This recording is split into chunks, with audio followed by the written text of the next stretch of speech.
Okay. All right. So again, welcome everyone. My name is Ruby Garrett. I'm the Assistant Director of Mosaic Cross Cultural Center. And thank you for tuning in to Gender and Sexuality in Higher Education. So let me go ahead and share my screen here. Okay. Move everyone else over here. Earlier this morning, I emailed a packet. It was pretty early this morning. I wanted to make sure I sent it to people that signed up. And it was just a packet of resources. So one of the first things we'll talk about is terminology. And if you didn't get it, let me know and I can email it to you. But just something that we'll go through. So that way, if you're taking notes, you can take notes in the little packet. Or you can take notes on it. I think you can download it or you can just download it on Word or something. But my pronouns are she, Aya. We haven't seen on the PowerPoint. Just before we get started, remember that you're here to learn. This is especially learning about LGBTQ plus community, and especially if you haven't been around the community or if you're wanting to learn more about the community, make sure that you're here to learn. You're not here to, I guess, judge or anything just because that's any community. If you make any mistakes, please take responsibility for it. I have made a ton of mistakes before, and that's something as when we were learning, we learn from mistakes. Respect yourself and others and ask questions. Please ask questions. There's probably a lot of questions that people may ask about terminology, and please ask it, as well as speaking from your experience. If you've ever experienced anything within the community, or if you have questions of what you've experienced, please ask questions about that. So like I said, today we'll talk about concepts, language, and terminology in the very beginning, and then we'll talk about some common barriers within a community, as well as how to make your area in classroom or wherever your workspace is more inclusive. So in the beginning, we'll talk about terminology, and this is usually what you'll hear regarding sexual orientation, gender identity, and gender expression. And one thing I do want to point out is that language is fluid and contested. And by what I mean about language is fluid is it just changes over time and differs depending on the geographical region and status, social economic status. So depending where you go, these terminologies, these terms may change. As well as different groups within a given community may have very different opinions about meanings of words or appropriate use of words. And we'll get into a couple of things about that as well and some of the terminology. So in the packet that I emailed, there was a terminology match game from the UNC Chapel Hill Safe Zone. It was a really good resource, so I wanted to use that. I'm not sure if you used it already, if you were trying to match things of terminology that you've used, but we're going to kind of go through each one. And if you have any questions, please stop me, put in the chat, but we'll go ahead and get through it. So I'm just going to go through each definition. I want to make sure that we go through each of these terms. So a term used to refer to the way one sex is classified at birth as male, female, or intersex based on anatomical, chromosomal, and hormonal characteristics. So this term, I'm going through the match game. This term right here is assigned sex at birth. So this is usually what we use, assigned sex at birth. It is whatever you are assigned at male, female, intersex. It's based off of the hormonal characteristics. So this is what we use a term, assigned at birth. The next one is a term used to refer to individuals born with biological sex characteristics that may not fit a doctor's notions of binary male or female bodies. Some traits are identified at birth, while others may not be discovered until puberty, or even later in life. So this term is intersex. A lot of people have questions about intersex. I'm not really sure what it means. A big thing is that some people find out later on in life of what they're not looking at male or female, but sometimes this also depends on if more of the surgical instance where there's some sex characteristics that you don't have. Maybe you weren't born with certain characteristic or certain part of the body that you're needing to use surgery for. Some people may end up doing surgery later on when they're older. And so that's kind of where intersex as well. There is a resource. Oh, I'm sorry. It did not go back. Here it is. I'm trying to click on it. Oh, there is a resource. It was intersex website, and I'll make sure that in the packet, there is a packet at the very end. There's a big resource list. For some reason, it didn't show on here, but there's resources of what intersex means if you have any other questions on intersex. The next term is the gender an individual identifies as psychological, regardless of what gender they were assigned at birth. And this term is gender identity. And so this next one, and it goes into the next one, is how someone performs or expresses himself in appearance, behavior, speech, or other mannerisms. This may or may not be similar to their gender identity.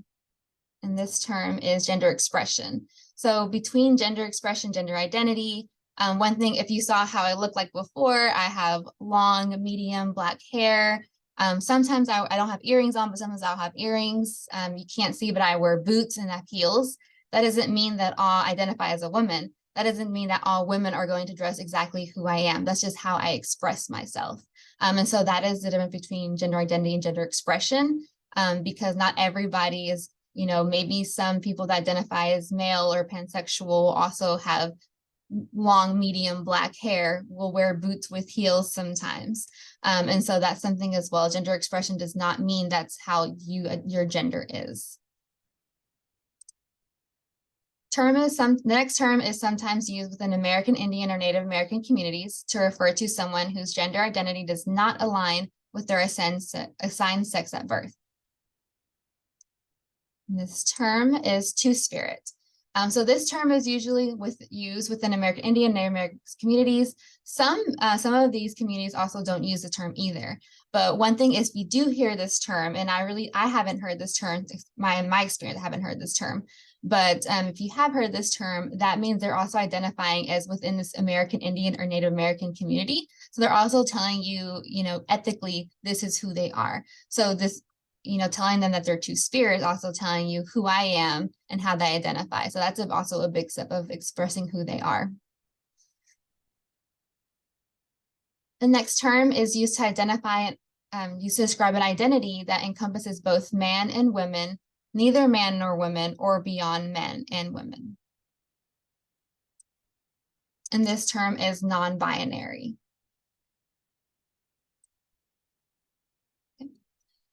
This term is an umbrella term used to describe a loose association of people who did not adhere to cultural gender norms in a wide variety of ways.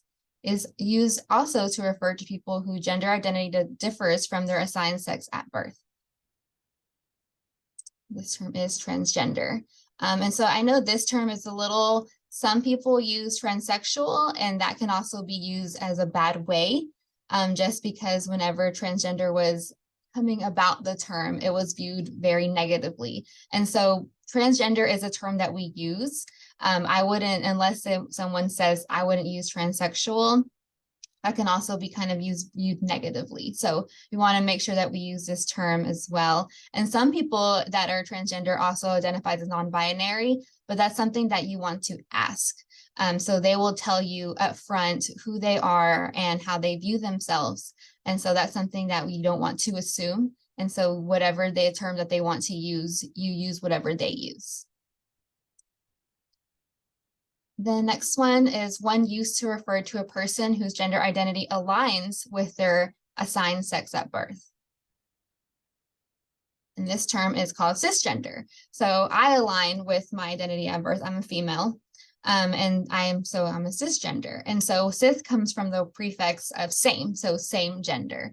And so people will view this way as I'm privileged because I know who I am and I was assigned at birth with this. And so I don't have any challenges when it comes to knowing who I am and knowing how I identify and if I'm assigned at birth. And so that's something, as there's a privilege of being cisgender if you align at birth, and that's how it goes with.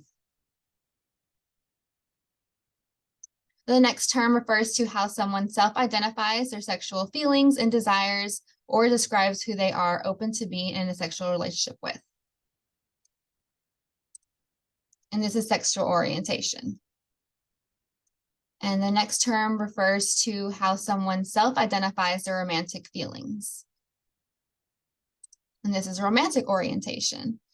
So romantic orientation, mostly you don't have to, that's someone we love somebody, it's more of romantic feelings, doesn't mean that you want to have sexual relations with this person. It's more of a romantic orientation. So that's the difference between sexual orientation and romantic orientation. Okay. This term was coined by activist Cleo Monago and is sometimes used by Black people to express an alternative sexual orientation. And this term is same gender loving. So we'll talk about this a little bit later, but there are some people that identify that are in the community, LGBT plus community, that are marginalized, that are Black, Hispanic, and Native American, but usually this term is used with Black people, same gender loving, because this activist did not feel that the terms that were used are with this community or with the Black community that identifies as LGBTQ plus. So there's some people that within the community that thinks that if you're Black, if you're Hispanic, if you're white, or however, it's all the same. It's very uniform, and it's not. And so that's why this activist, Cleo Monago, said that I don't feel like lesbian or gay is the same as a Black person. And so that's the reason why this term was used, same gender loving was created. And then also I talked about how depending on the community where you're from, some terms do not get used and some terms do get used. And so they wanted to use, Cleo Monago wanted to use this term as to express the Black people, to express their sexual orientation. And we'll talk a little bit more about how it is of people of color that are in this community, their challenges as well. The next term describes a sexual orientation characterized by low or absent interest in sexual activity, or describes a person who does not experience sexual attraction. And this term is asexual. And that's basically what it is. They don't really look at sexual activity, but they probably do have romantic feelings for somebody, but it's not something that they desire. And this term is historically used to refer to a woman who is attracted to and may form sexual and affectionate relationships with other women. And this term is lesbian. The next term we'll talk about, it's the next one. And whenever people were coming out as gay, some women did not feel that they were associated within it. So like I said, some communities create their own terminology. And so lesbian was created for that reason. And the next one, term is historically used to refer to a man who is attracted to and may form sexual or romantic relationship with other men, gay. And that is what that other form was, that some lesbians did not feel that they were associated with gay because it is historically used for men who is attracted to other men.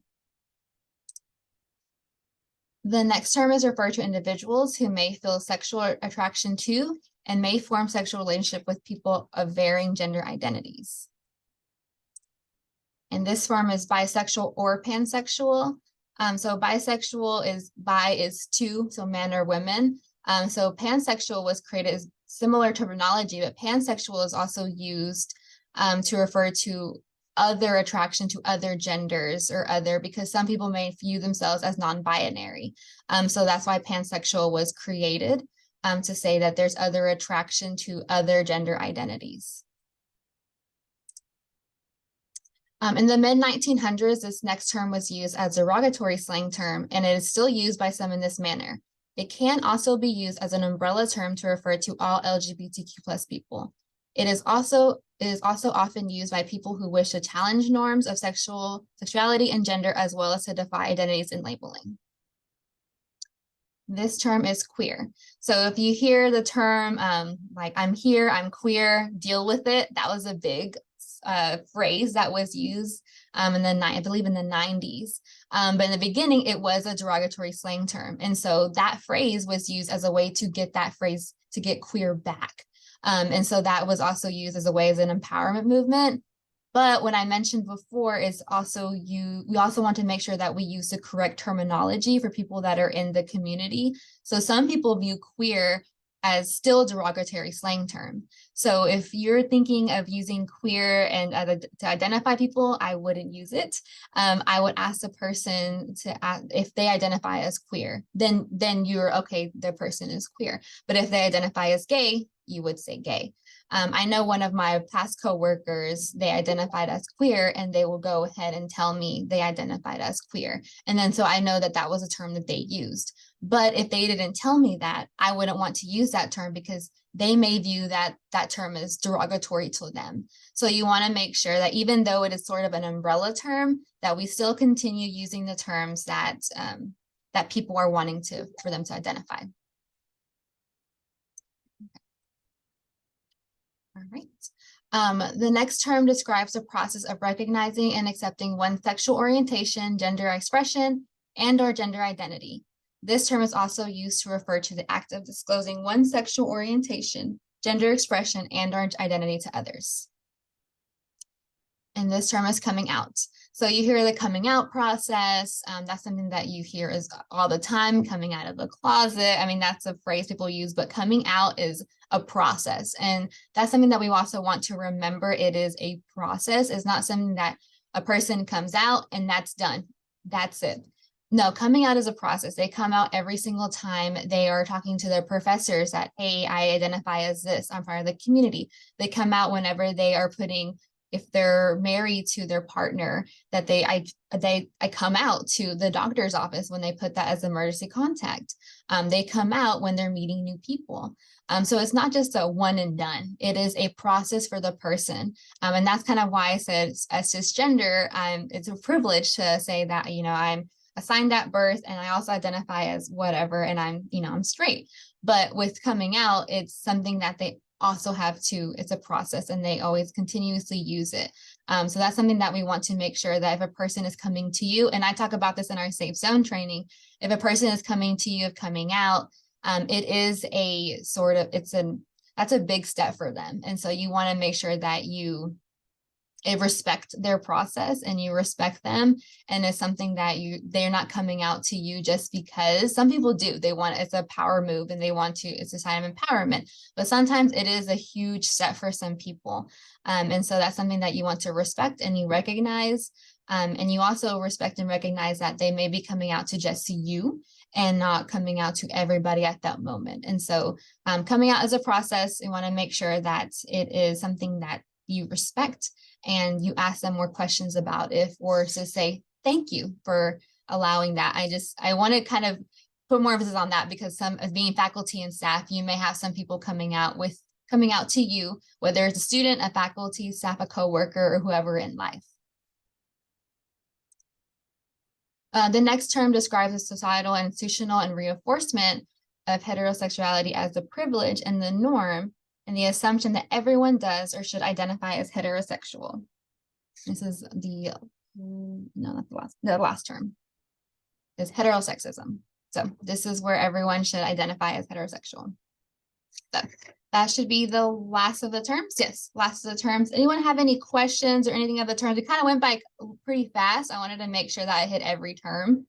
But if anyone has any questions of certain terms or want more information, feel free to ask questions or put in the chat. But continue going on. Hey, Ruby, I have a question. Yes. Kyle, I've never heard the term intersex, and it's still a little gray to me, but it sounds like it almost, and I don't know the proper PC way to ask this, but it really sounds to me like people that were born with birth defects, and I kind of assume related to their sexual organs. And I kind of assume that that's a pretty small population. And maybe that's why I don't ever hear that term, but just kind of curious. Am I off base on that or not?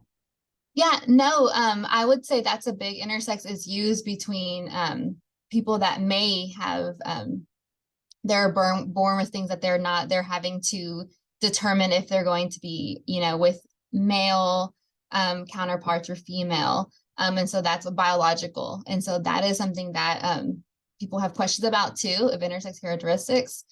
So that is mostly biological social construction. And so, yeah, you're basically right. It's people that are having to choose a way, but it's also as well as whenever you're older, you're able to kind of choose as well of intersex wise. Let me see. There is I'm just trying to find. Yeah, some traits are identified at birth. I have some notes over here. I was making sure because that was a question that a lot of people had of intersex before, and it's a term that a lot of people do not know as well. So you're not the only person that has never heard of intersex. but it is mostly common for people that are born without with genitalia that is not classified into our binary system. So that's something as well. But some people, and when they're older, whether they're having to do surgery when they're younger, depending on their parents, but when they're older, they're able to as well as make those decisions. Yes. And there is a website if you're wanting to learn more about it. Here we go. That was a website that was on the PowerPoint. For some reason, it didn't pop up, but that's more, it's no longer active, but it's a website to looking for more information. Thanks. Mhm. Any other questions on terminology? Reby, I have a question. The bisexual and pansexual was together, but can you explain a little more about pansexual? That's what I don't really understand. Yeah, so when you look at bisexual, we refer to, man or women, and that's bi is meaning two. That is a prefix. When it comes to pansexual, though, because of after the term was created, and then pansexual is whenever people were learning more about themselves and they identify as non-binary or maybe they're transgender. They don't want to say they're bi, because they may end up wanting to love somebody that is not within, they don't identify as male or female. So they use pansexual. So they have bisexual and pansexual, they're synonymous, but pansexual is more inclusive to all identities. So people that are viewed, they view themselves as man, a female, or they non-binary. And so that's something as pansexuals that they use to make it more inclusive. And some people, there are still some people that are questioning still as, should bisexual be used, pansexual. So it also depends on the community and how they view themselves. That's why I always tell people to ask before. But that's the difference is it's pansexual is a little bit more inclusive to all genders when bisexual is usually just man or female or male. Did I answer your question?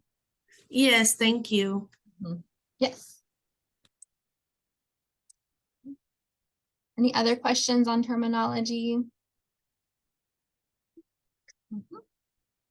Okay. All right. So moving on. Okay, there you go. Moving on, so these are just a couple of, I'm not going to completely read this, but this is a couple of common barriers for the LGBTQ plus community. And for this PowerPoint, I'm kind of focusing more on the higher ed side, so college experience. So there is a resource called the Campus Pride Study that you can look on the website, and it has all of the universities, I believe, in the US. And people go on there, especially people that are part of the community, go on there to find the good university or college that is really inclusive, or like, oh, I'm attending MSU. I want to find more about MSU and how their resources are for the community.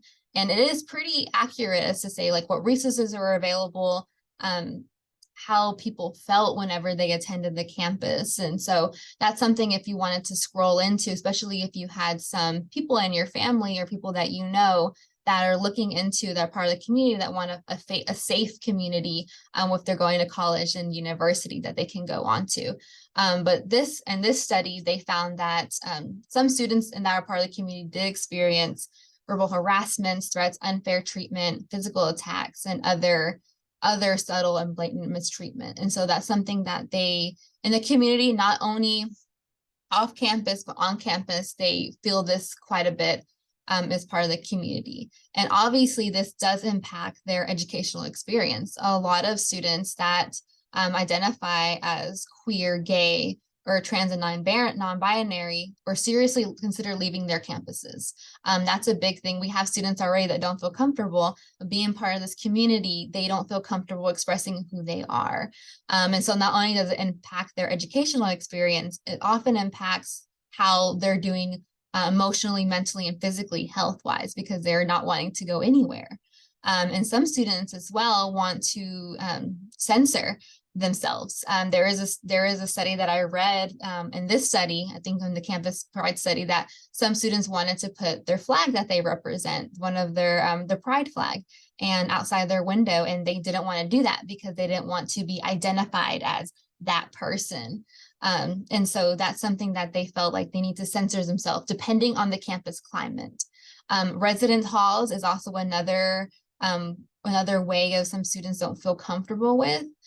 Depending on the resident halls that they're in, they may talk to other people that are in the community and ask like, hey, where is the most inclusive resident hall or a safe resident hall that I can stay in?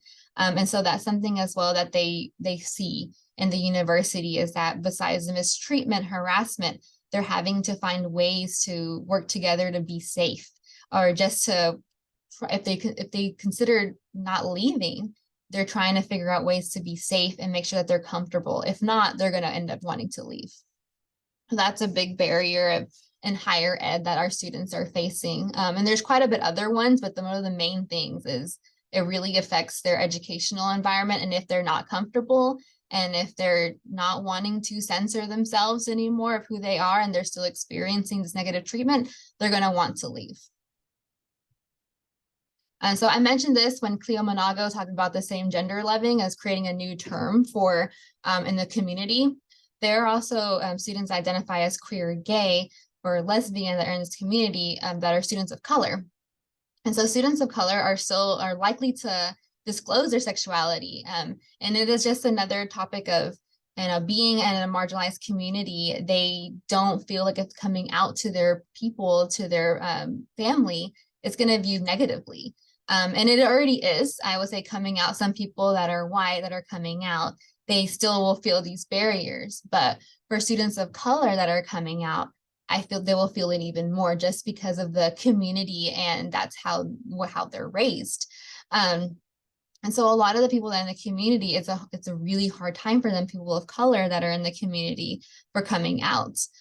They also not only experience these barriers that we talked about in the beginning, harassment, bullying, all of that stuff, but they're also experiencing within their own community, their own racial identity and sexuality, because they're now in this place where they're feeling marginalized by two different areas.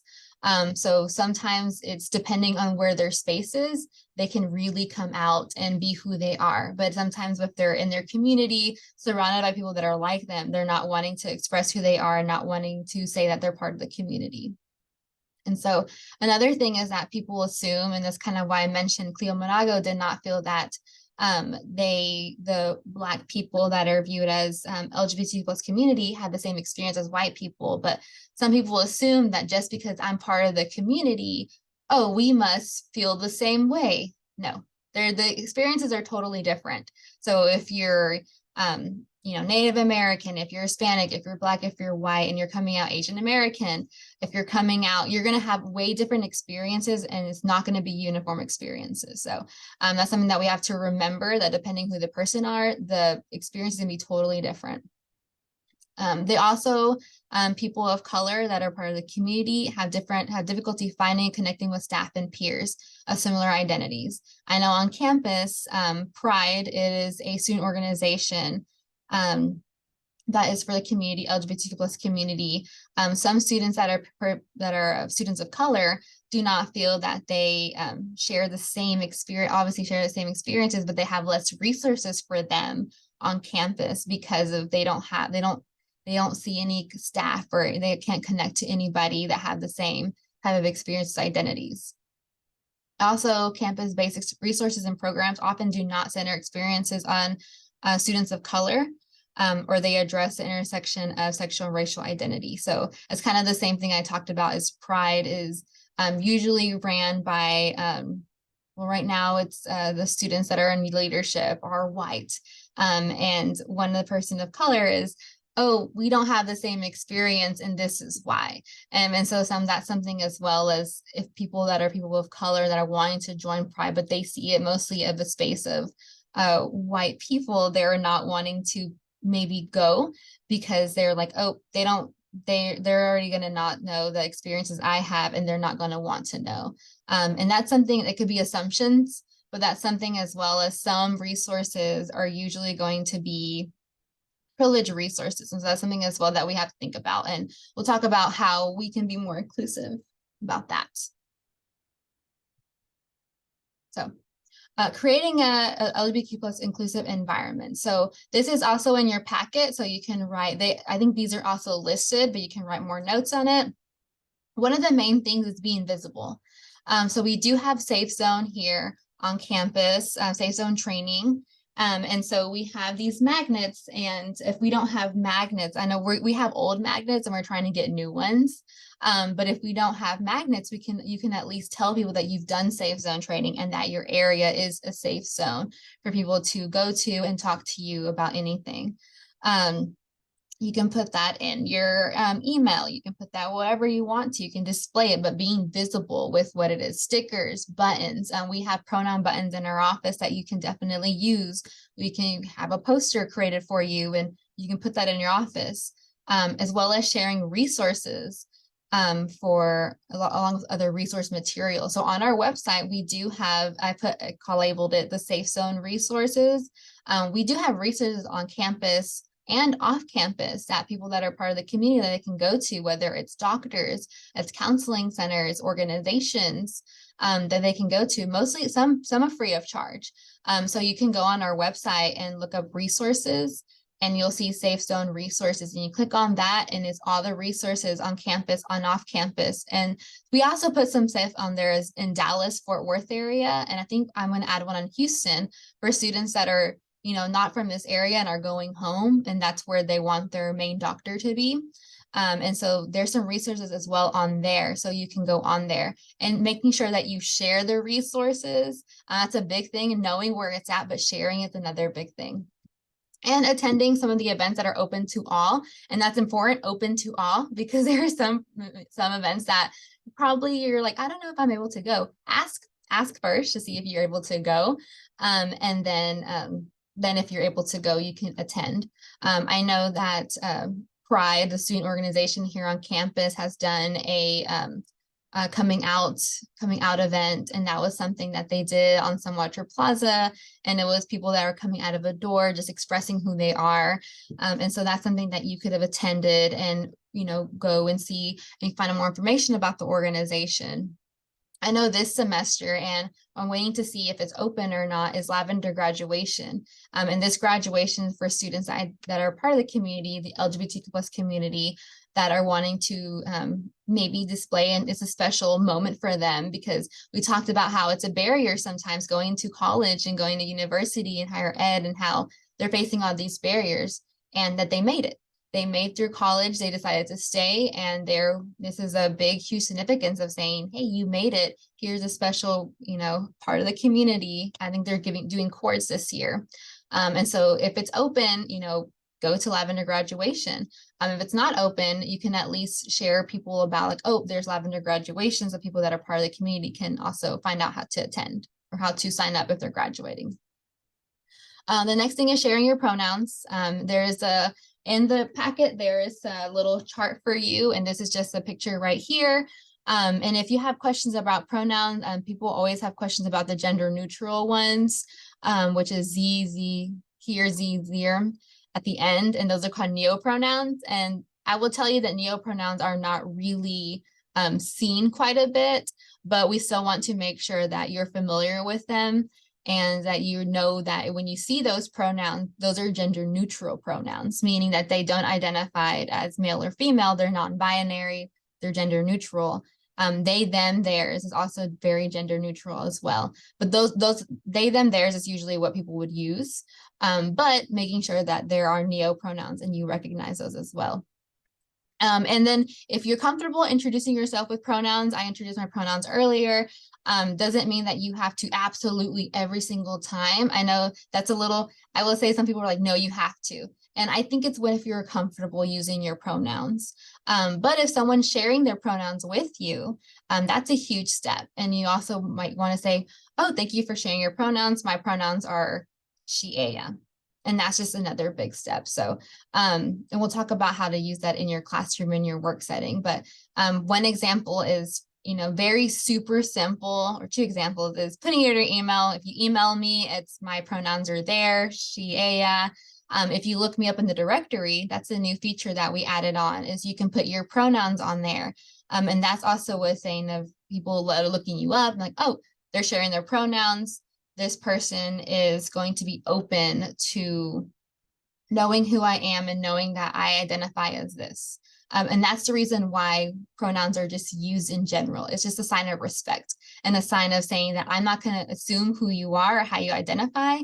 I'm open to how you identify. And that's really the big step of what the pronouns are. The next step is using inclusive language. And this is something that I will say that I'm horrible on, especially the last one. But when I started working here, that was something that we made sure that we use was first year students, incoming students, because freshmen, you're saying freshmen, sibling instead of brother or sister. I made sure I had to get used to saying parents and guardians instead of mom and dad. But really, when I think of parents and guardians, is some people may not have parents. And so that's something to think about as well, or they may not view them as parents or guardians, because some people may have lost their mom and dad, or maybe their mom and mom, dad and dad. And so that's something to view as well. It's inclusive language, using partner instead of boyfriend, girlfriend, husband, wife, you all, everybody. And I say in the South, y'all, instead of you guys. So if you're, I say y'all a lot, so I encompass everybody with y'all. And while it's surprising, unbelievable, I'm horrible at saying crazy. I say crazy all the time, and I try to make sure that my mind doesn't go to that. So I use wild, or like, wow, that's, some people say bananas. That's bananas. That's another like funny phrase to use to say that that's something that's unbelievable. And that's really because, and we have a discussion later on about gendered language and ableist language, is that you don't want to use crazy because crazy is used as a negative term for people that are having mental challenges. And so making sure that you don't use the language about that. So wild, surprising, bananas. And I will say that whenever you're using inclusive language, it is sometimes very difficult to have your mind change into that, to using inclusive language. It is a practice. It's not something that you're going to be like, boom, automatically. It's easy. It's something that you practice with. So if you're using inclusive language, it is a practice, and you're going to have to practice with using it. The next one is understanding your institution policies and resources. So I'll let y'all, this is also on your little sheet, on your guide. But I kind of will just summarize a little bit of it. So one of the big, and I wanted to kind of cater it towards MSU. So one of the things that we're trying to do at MSU is actually trying to figure out how to have students identify how they identify in a chosen language if they're not able to legally change their name. So I know some universities are not able to change their name, or it costs money to legally change your name, and students are not able to do that. But some universities are able to have students use their chosen name, which is something how if they don't want to go by this name, they go by this name. And so that's something that we're working on right now, is to, we're able to actually change people's names on certain things like Mustang's Link. You can go on Banner whenever when students are coming in and they're wanting to make sure that they're wanting to use their preferred name by this, they're able to put that on there. But sometimes we're trying to figure out how to have that talk to where Banner is talking to Mustang's Link, Banner is looking at the rosters, making sure that the rosters are correct on that way, because one of the things that is a big thing for students is that whenever roll is getting called and they're getting called by the name that they don't want to be called by on a roster. And so that's something that it causes it's very uncomfortable, or having to go up there like, oh, I actually go by this, and having to explain why you go by this. And so that's something that we're trying to work on. So some of these policies and practices that are on here, we're trying to figure it out. We're trying to figure out how to get that to talk, as well as the diploma, how to make sure that when you graduate, that the name that you want to be called by, your chosen name, is on your diploma instead of the name that you go by that you're not going by anymore. So that's something that we're working on. And so hopefully we can have an update for you on the website, and it'll be on the website as well as something that we'll put postmaster wise. So we're working on that. On the bottom, it says, are people allowed or encouraged to use a bathroom facility? We do have gender neutral bathrooms. And the bottom, it says gender non-specific bathroom list. That list is located on our website. But I can tell you that there's some, I believe in Beewood, and there's a gender neutral bathroom in Centennial, I believe. It's a little hidden. but there's also one in the Clark Student Center. And there's one in Legacy, the common area by the Legacy multipurpose room. There's gender neutral. So if you're wanting that full list, you can go on our website and it is gender neutral bathrooms list. So if students or coworkers or anyone's wanting to use that bathroom and they're not wanting to use the men or women bathroom, they're like, hey, there's a gender non-specific bathroom list on campus, or this is where the gender neutral bathrooms are. So they're able to use that. I am going to find out about housing, but I do believe if you have some students that are asking about housing, you can talk to Christy and ask about how you can find a gender neutral or gender non-specific housing and how that can work out. But I do not know, we do not have, in my knowledge, a learning program for the LGBTQ plus community. So that's something that we do not have. And so this is a reflection for you to, as looking at the policies, actions that you can take for this. Okay.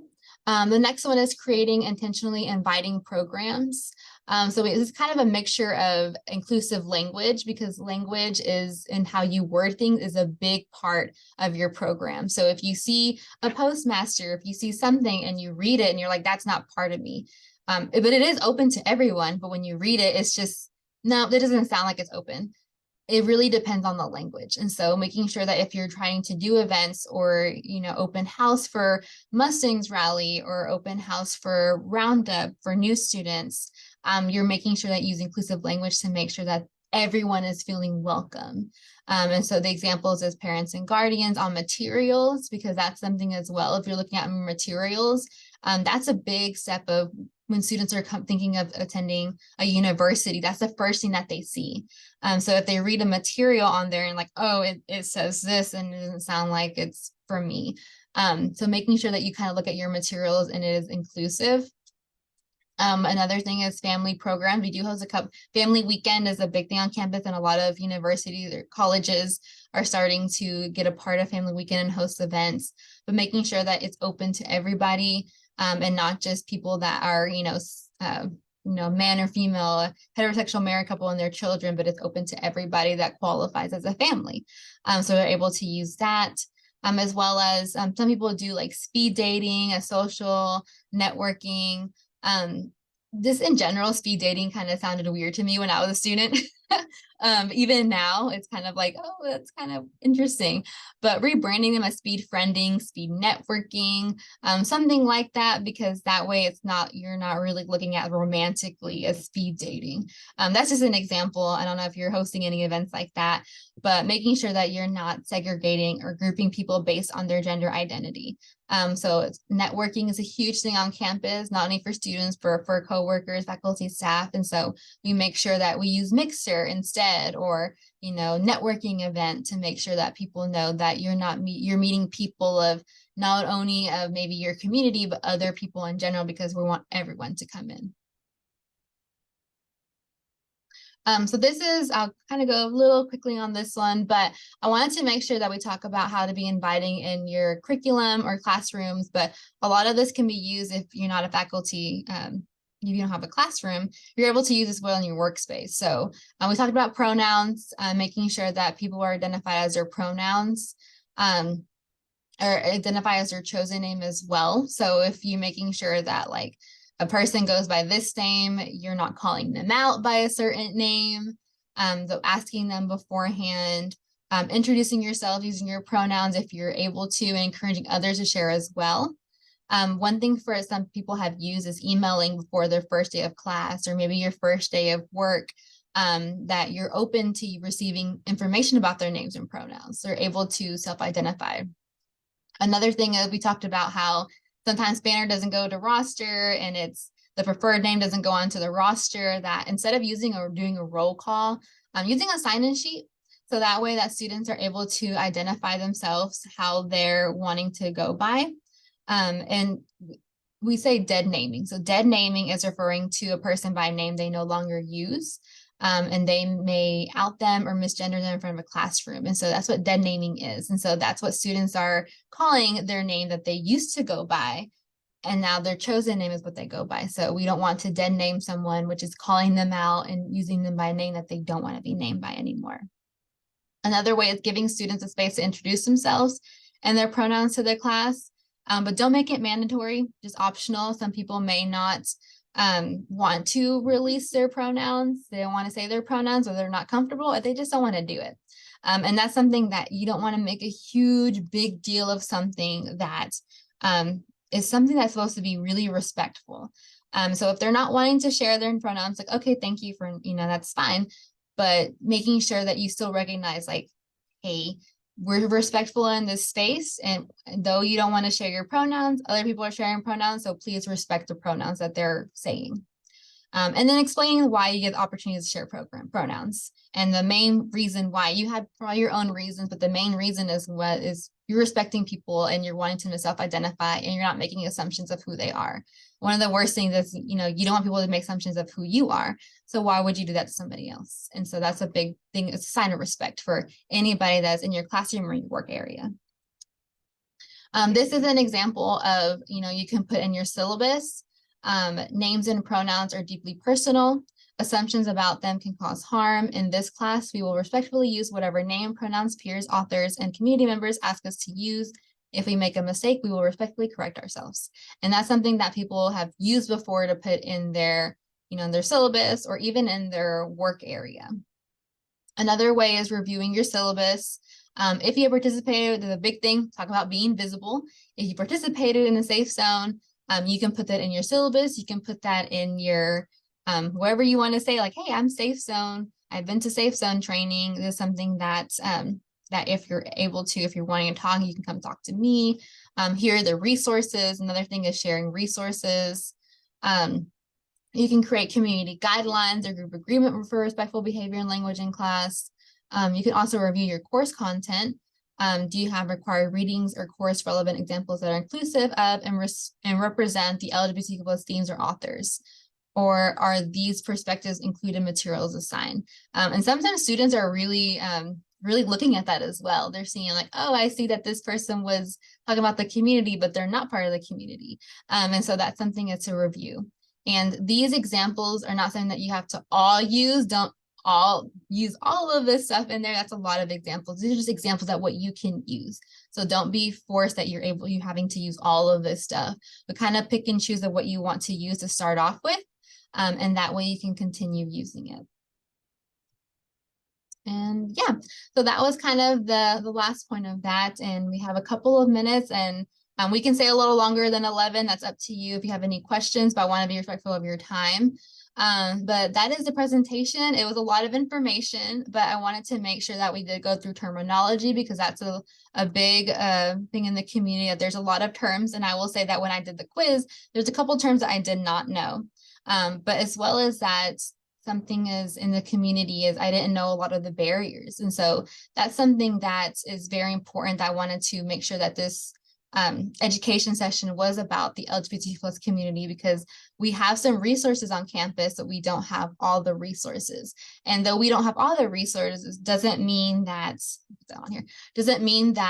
we stop there. We create the inclusive environment. We create the opportunities for students or faculty, staff, and coworkers to be respected on campus and to feel that they belong here. And that's basically what the whole session is about, is how to make sure that we know about the community. And that's something that we want to make sure is you don't have to be part of a community to know and have to be an ally for the community. So we want to make sure that we remember that, but also be respectful that people have different experiences, and that if people are coming to you about their experiences, that we respect it and that we listen. And if they're venting, we listen. We are not there as to problem solve. So that's a big thing as well. But that being said, that is the presentation. Does anyone have any questions? I'm going to go ahead and stop the recording. So, okay.